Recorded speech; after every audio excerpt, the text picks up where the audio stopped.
Welcome back, everybody. Today, as you guys can see, I'm hanging out at the Hacienda with Hank Strange. I'm sure many of you guys recognize him. Basically, we were going back and forth trying to figure out what we were going to do because I was going to be in the area, and I figured I'd stop by, bouncing ideas off each other. But what I thought was, I think I've shot one Kel-Tec ever before in my life, and just one. I think so. Yeah, I think just one. Yeah, and it was, Anyway, we'll get to that later. We'll get to that later. But I'm a subscriber of his, have been since he had like 3,000 subscribers. Awesome. So, thank you, man. You're welcome. I've always been a fan of yours. Thank you. So thank you. So one thing he does a lot that I don't do is obviously stuff with Kel-Tec, and I knew he had a lot. So I wanted to kind of just run through a few today and kind of give my opinion on each. So that's what we got planned in the hopper. Yes. We'll do some other stuff on just social media, just shorter videos and stuff like that. But today's going to be Kel-Tecs with Hank Strange. Absolutely. Thanks for coming to the Hacienda. Absolutely. And I have to warn you, these Kel-Tecs are going to be a little bit weird. All right. I'm game. So we have officially grabbed an actual Kel-Tec for this video. So Hank, what am I looking at here with this thing? So this is their RDB. Okay. So it is a rearward ejecting bullpup. So what happens is when you fire around, it's traveling back here. You know the whole thing with bullpups, sure, right? All the action takes place behind the trigger. Right. So it does that. What's really cool about this is that the shell casing travels back here and then comes out the bottom from here. How do you clear a double feed? Is that, I mean, seriously, is that... Well, I haven't had any of those yet, but yeah, if we get one of those, we'll see. It's going to be a little interesting. I haven't seen any problems with it. They're just dribbling out here. That was just my initial thought when he just said that. Yeah. So we'll see. we'll dig into it and see what happens. That's the big thing of this. We have this one suppressed. Okay. Works best, I've found, with polymer magazines. Okay. So you've got a PMag, and this I think is like a SIG mag. I'm not even sure this will work in there, but I'll try it. Got a steel mag. And then we've got a GI mag, which it likes to, when you're shooting it suppressed, spit them out. Right. So we're gonna try that out. What suppressor's on there? I think that this is a Surefire. This is a SOCOM Mini, I believe. Yep. That's exactly what it is. Yeah. All right. Cool. And then we've got some primary arm stuff on here. We've got the Holosun 503G, which has the ACSS reticle in there. 50,000 hour battery life.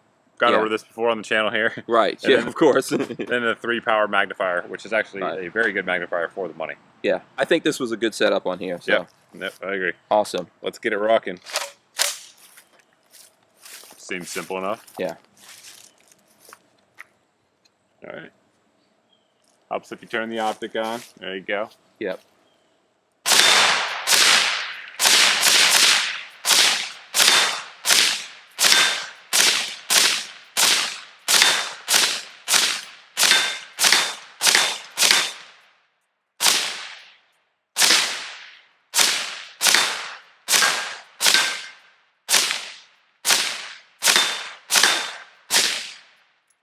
I may or may not have zeroed that. It's definitely not zeroed, but that's okay. It's relatively close. It locked back. I could feel it lock back, so that's good. Yeah.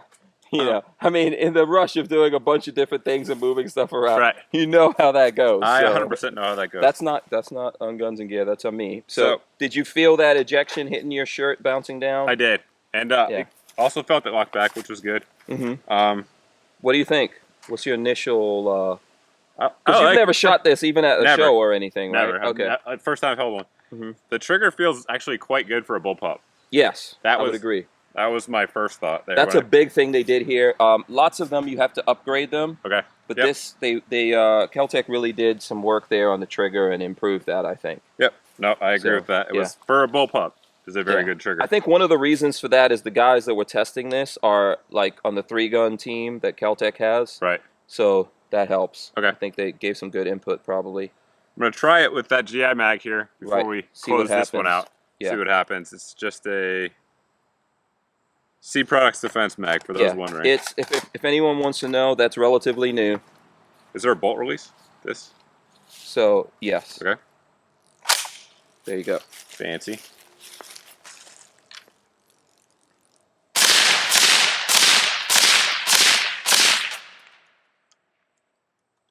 All right, we got a click, no bang. Not sure what that was. A full round that came out there. Click, no bang. Is the magazine seated? See, it wasn't seated. Yeah, it it wasn't pushed seated, out a you're little right. bit. Yeah, that's why. There's no way to check the chamber without flipping it over, right? No, Okay. no, not an easy way. Right. Yeah. Okay.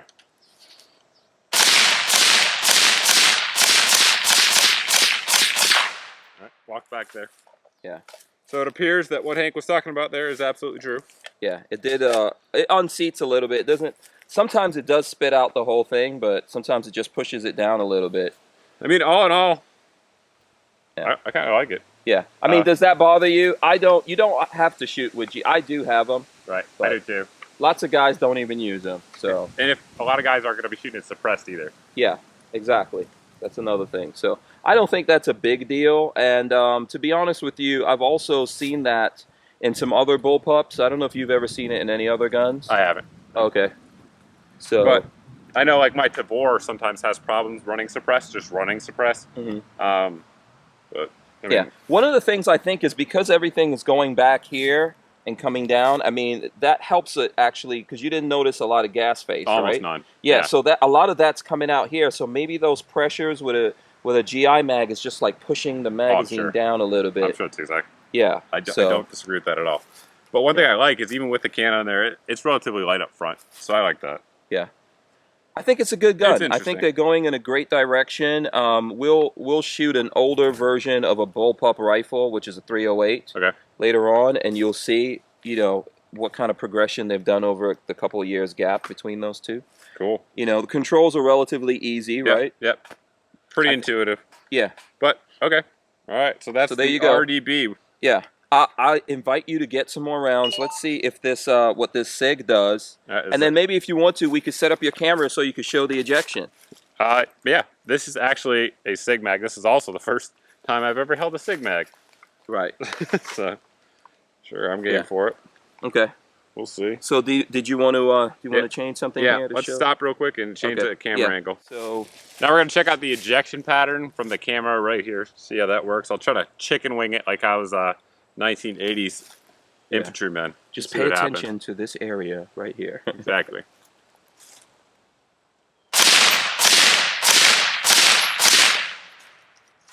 Now I'll shoot normal.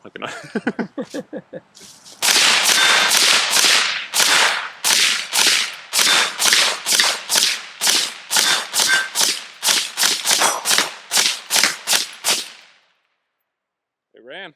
Yeah. Ran fine. And So- it has a very consistent ejection down here. I think you could even put like a catcher or something like that. Yep, it's definitely lefty friendly. Mhm. So, like I said earlier, seems like a good design, balanced as well. On to the next one. Absolutely. All right, Hank, what the heck is this thing I'm holding right here? So this is the Kel-Tec RFB, which I think it's for rifle forward ejecting bullpup. Okay. I could be wrong, but that's what it sounds like. And the reason is there's a little chute here. You can see this track, and that's ejecting your shell casings. It's 308. Coming right through here. Yes. So it's just going to dribble them forward as you're shooting here. It's a 308 bullpup, basically. And this is the Hunter model, which has a 24-inch barrel on it. Oh, they normally 16? They're normally 18-inch barrels. Okay. Yeah. All right, so controls are pretty simple. Flip the gun around there so you guys can see. Ambidextrous, safety. Bolt lock is back here on the rear. That is your bolt lock to lock it back. And then, of course, we have our mag release. One thing that I found odd is he just told me off camera, this thing takes FAL mags. Yeah, so here you go. This I have one, yeah, this one's a surplus. All right, this one here is a thermold, so we'll see what it does. Yeah. Also, before firing, I should mention that it has an adjustable gas block as well. So, yeah, with that, I don't know if it's set for this load. Neither of us do. Yeah, it's set. I've got it right now on the basic setting that they ship it with. Okay. It's got about 60 clicks. So I know that sounds crazy. It does. But they designed it, if you reload, you can really tune this gun to whatever round you want to shoot. Yeah, and if you want to shoot it suppressed, etc. Cool. Let's see how it does.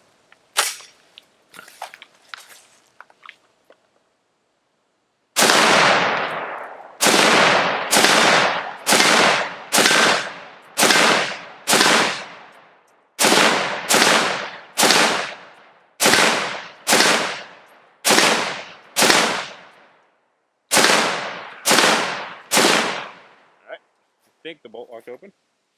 Yes. Let's see. So, you know, did. the thermold worked great, and obviously it's set up for that. Yep. The cool thing that you have to do later on is show folks how it's dribbling out there, but what do you think? For a 308, it's not bad. It's front heavy, so for a bullpup, let me clarify that. So most bullpups have a lot of the weight in the rear, which I really like. It makes it for a very stable shooting gun. For a bullpup, that barrel. This is front heavy. Yeah. But otherwise, I mean, it's pretty smooth in the recoil impulse. You can't fight 308. It is what it is. It's going to move you a little bit, but yeah. And this is obviously set up to shoot a little further. The furthest I've shot it is about 650 yards. Okay. Yeah. Accuracy okay? Yeah. Okay. Yeah. But it's weird when you're shooting, as a right-handed shooter anyway, I can see the rounds coming out as I shoot it. So let me actually stop the camera roll and cut back in for an angle that you guys can get a better look at that. So we moved the B camera, so you guys should be seeing a shot of that coming out in terms of the ejection from this one. This mag is a FN surplus mag, so it appears you can also release the bolt by running the charging handle. We just confirmed that. Downrange, we got some shoot steel targets. They're taking a beating from this 308, but seem like they're doing all right.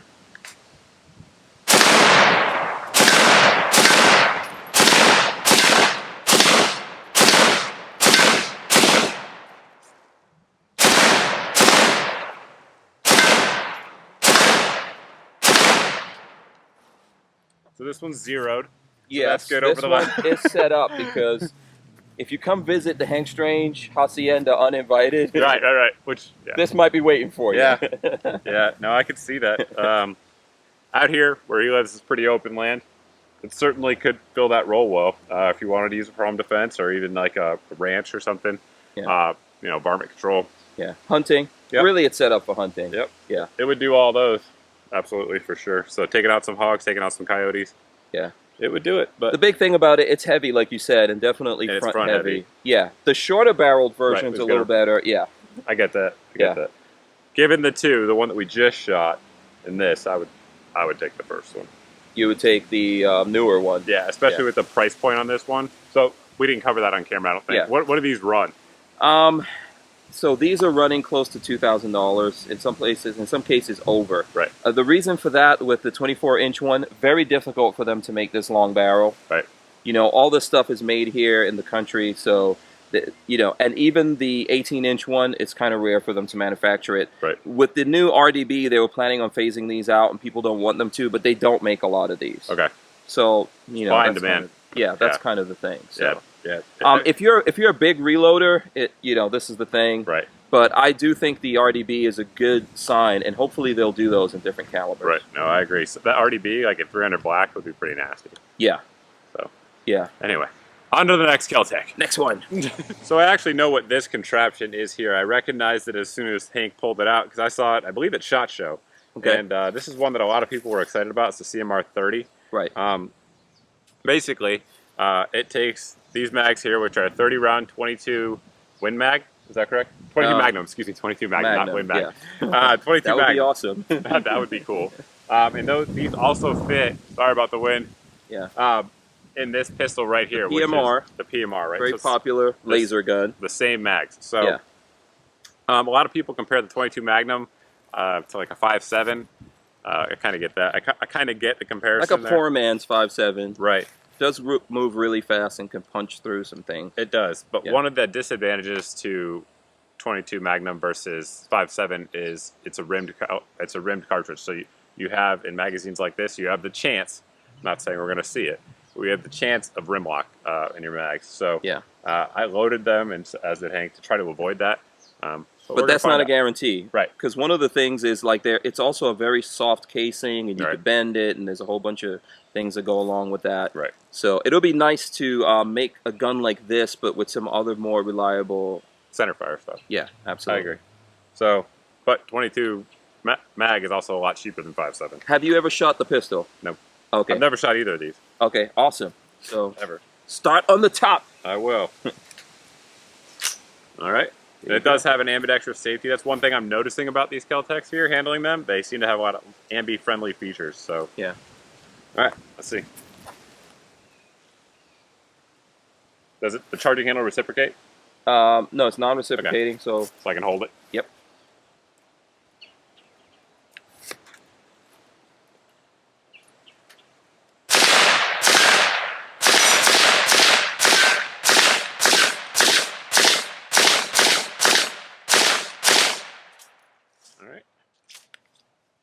knocked back, but otherwise, I will tell you that is a super soft shooter. That definitely is my impression on that one. Where's the mag release on this? Oh, so mag release. Yeah, that's the one thing with the. It's the same as the pistol, which is down here. That's kind of like we've. If you don't mind. Yeah. So yep. So there's our mag release on this one for you guys to see that, and then as you guys can see, I just mentioned earlier, ambi safety, starting handle, of course, is ambidextrous. This little lever right here. That's how you extend the stock. Anyway, sorry, go ahead. No, I was going to say that's kind of like a European style. It is. Old school European style, like 1930s European style. So, keeping it interesting. Yeah. So guess what, man? Try out the pistol, my friend. So here we go. Hopefully I loaded this properly. We shall see. I handled one of these, I think, in a gun shop once. Oh. There you go. All right. Same thing, ambidextrous safety, same mag release like you just said. 1913 rail below. Is this optics mount aftermarket? Yes. Okay. And so the barrel's also aftermarket. Okay. Yeah. So we'll see.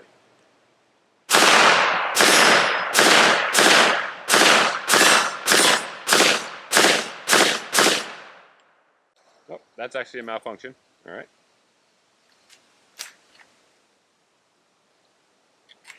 Okay.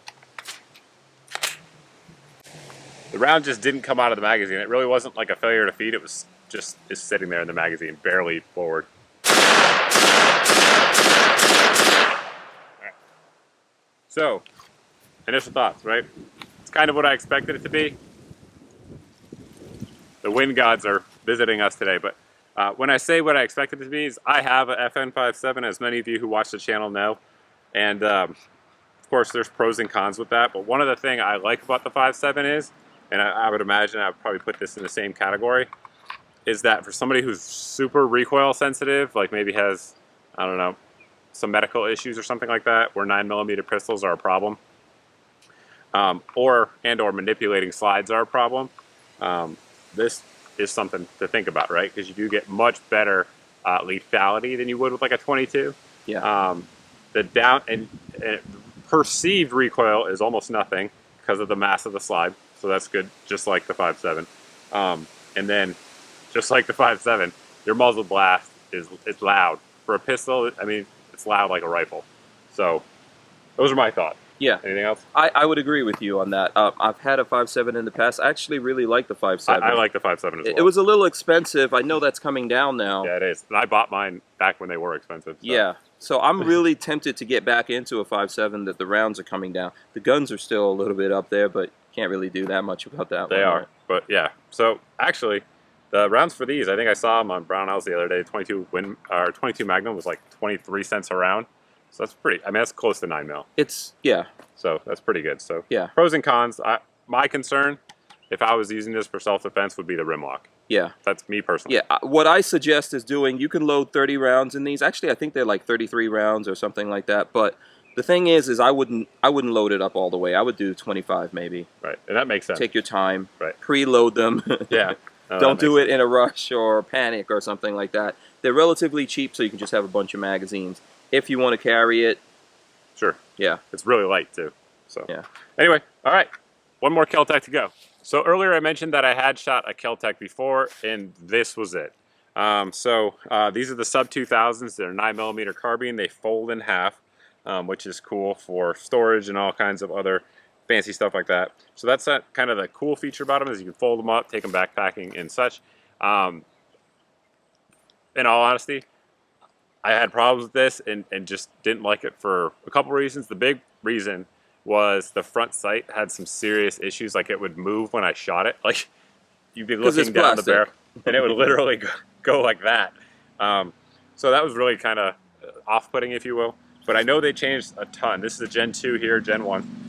Hank, if you could just walk us through some of the changes. Okay, so let's maybe go from the front. So they've put aluminum front sight on there. So you guys can see that there? Yeah, there you go. So it's an aluminum front sight versus the plastic. Yep. It's now threaded, by the way. This is not threaded. Going back, they changed the whole, the handguard here style. Obviously, they put a Picatinny rail on it. They did a bunch of things that people were getting aftermarket stuff for. So you've got M-Lock on there. Yep. It's more contoured here, and it has what they call their gator grip. That's what this pattern is. So, yeah, it's a lot the same, I think. going back to here, except they've got the gator grip on it here. The triggers on these are really terrible, in my opinion, on both of them. So they haven't really done that much. It still folds. You know, that's how it folds. You're just gonna pull out like that and fold it up like that. Yeah. So that's why people like these. Yeah, that's why they're a very popular truck gun. Right. So, and then when you want to unfold it, you got to pull this down in order to unfold it. Right. There you go. So, and this one has the ability for optics too, right? Yes. Okay. This, you can put optics if you modify it. So lots of people are doing lots of modifications and things like that. So it's pretty much the same, except that they've contoured and made the grip more ergonomic and all that. Yep. Going back there. And the stock's a little different too. Yeah, then they've made the stocks different in a few ways. You know, the gator grip ergonomics, a different way of taking it down. You use this. Here you've got like this little pin. Yeah, pin thing that you're using. So that's pretty much the basic differences that you can see from the outside. Cool. And they've changed, like here I noticed this is on the main part of the gun. When he's saying that, he means the serial number. The serial number, I'm That's what he's sorry. saying. Yeah, so serial number. Now here the serial number is on the actual tube. It's on the buffer tube. Yeah, so that's just like what I can notice. All right, let's see if we can hit anything with it. To answer the age-old question, yes, it takes Glock mags. Yes. And this is a charging handle, correct? Yes, it is. All right, I remember that much at least. Yes. All right. There you go. There we go. Lost one, but that was my fault. That's not on the gun. And it is going to move. Is it? Let's see. Got your safety on. There you go. Maybe. Wait, was it on? No. There we go. Yeah, there you go. Pop it all the way up.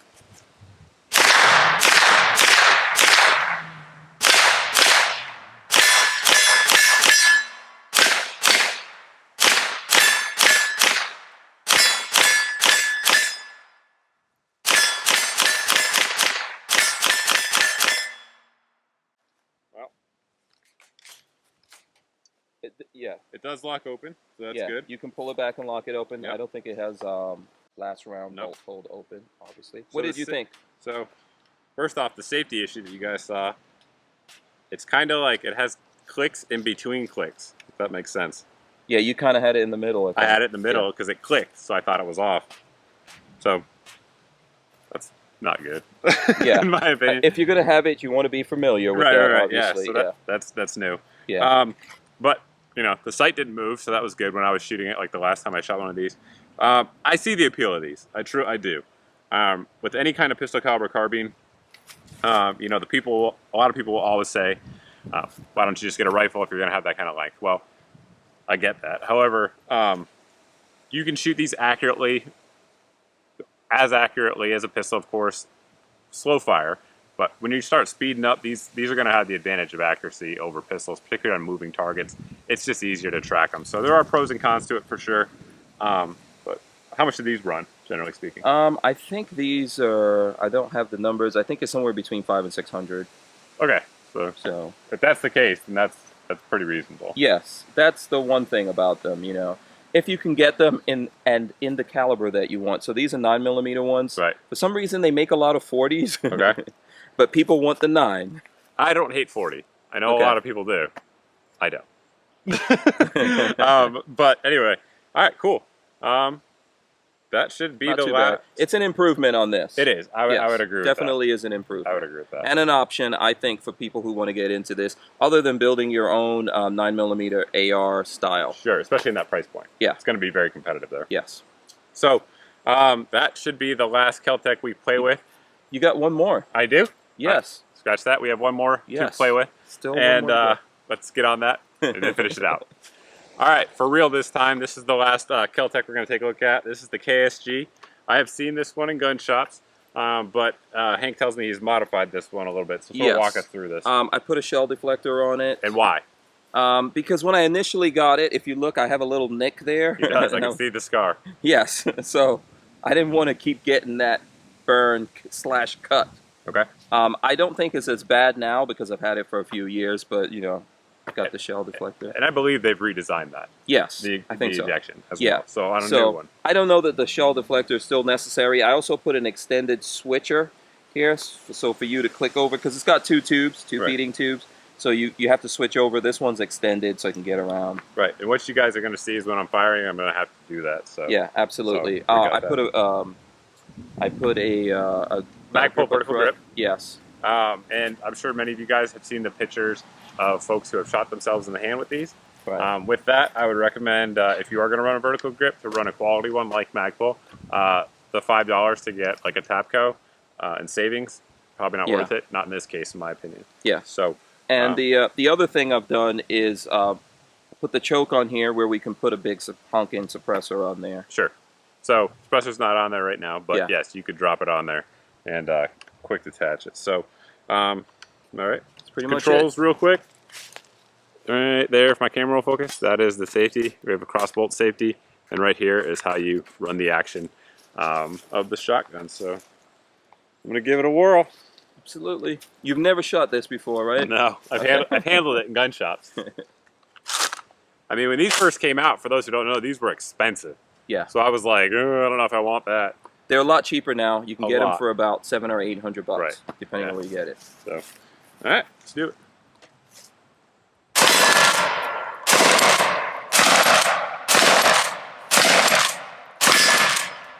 All right, so there we have the click. At this point, you have to push this little lever over here. And what that's doing is switching to the other tube. Run it again. Should be ready to fire.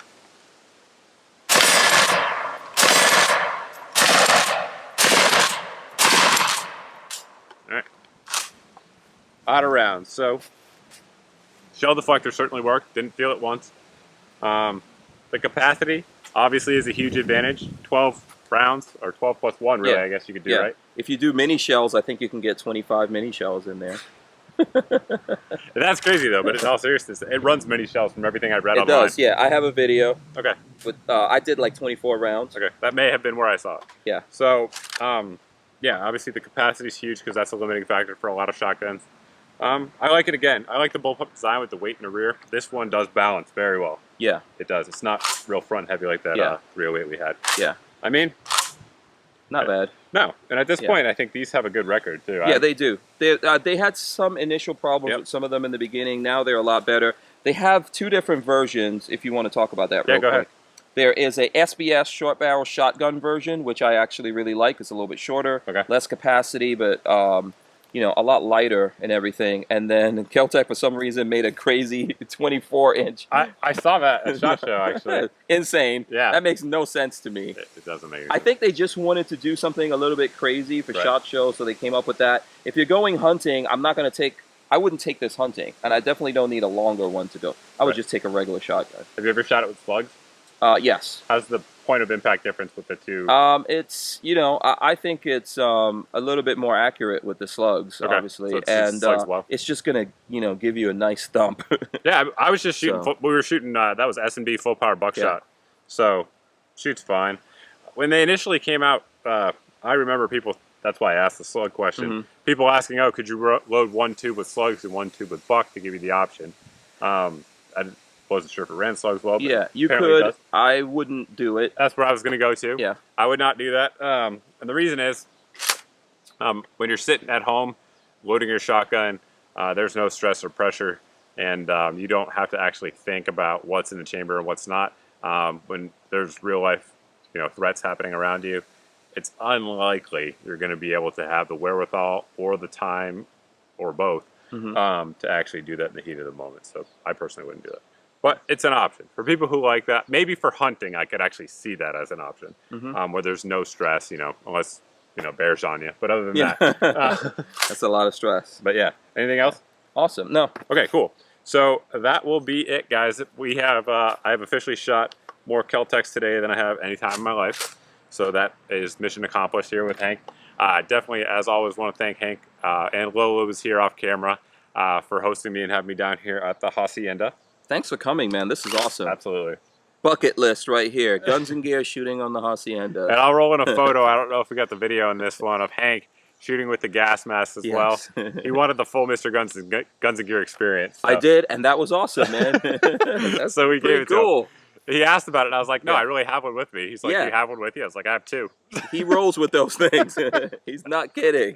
I'm not. Yeah. So yeah. Anyway, thanks again for having me. You're out. welcome. If you guys haven't checked out Hank's channel, of course there'll be a link in one of these corners to it, and I'll also put a link down in the video description so you guys can check it out. He does a lot of similar stuff to what I do in terms of actually doing guns and gear reviews, but he also does podcasts and Thank you. stuff that I don't ever do. Yeah. So Can I just say this? Yeah. You know, to everyone out there, Mike's been supporting me for a long time, and I really appreciate it, man. You know, when I came into this thing, I was like a little tiny channel, not tiny guy, but a little tiny channel, and you've been helping me out for years now. So I really appreciate it, brother. Hey, you're Thanks welcome. a lot, man. You're welcome. I always like to help guys that do stuff I like. I mean, because I think the more of us out there with our voices, putting our opinions out there for you guys to hear and just getting more content out to you guys, I'm always down to support people like that who say things and aren't insane, make reasonable arguments, Right. reasonable points, even if I don't agree with them, Yes. just to give you guys another point of view. And Hank absolutely fits that mold for sure. So everybody has their preferences, as he does, but he puts out good content and isn't crazy about it like some people are. So Most of the time. most of the time. But anyway, thanks for watching, guys. As always, thanks for subscribing, and we'll see you guys in the next video.